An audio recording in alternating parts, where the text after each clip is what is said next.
తూర్పు గోదావరి జిల్లాలోకి మళ్లీ పెద్ద పులి అడుగుపెట్టింది. నిన్న దేవీపట్నం మండలంలోని శ్రీరామదుర్గం కొండపై హల్చల్ చేసిన పెద్ద పులి నేడు సీతానగరం మండలం పెద్దకొండేపూడి గ్రామ శివార్లోకి పులి కదలికలు గుర్తించిన అటవీ శాఖ అధికారులు. పెద్ద పులి సంచారంతో రైతులను, స్థానికులను అప్రమత్తం చేస్తున్న అటవీ అధికారులు. పెద్దకొండేపూడి చీపు గ్రామాల ప్రజలను అప్రమత్తం చేస్తున్న అటవీ శాఖ అధికారులు. నెల రోజులుగా పోలవరం జిల్లా రంపచోడవరం ఏజెన్సీ ప్రాంతంలో అటవీ అధికారులకు, గిరిజన గ్రామాల ప్రజలకు కంటి మీద కొనుక్కు లేకుండా చేసిన పెద్ద పులి.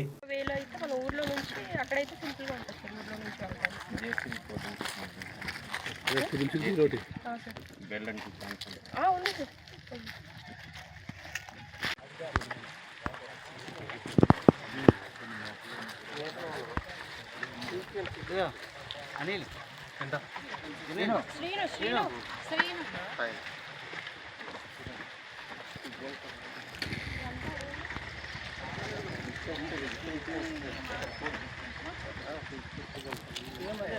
కట్టు కూటు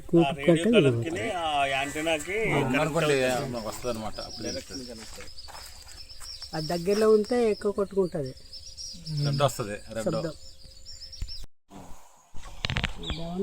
ఇదిగోండి, ఇది బ్లింక్ అయితే మనకు దగ్గరలో ఉన్నట్టండి.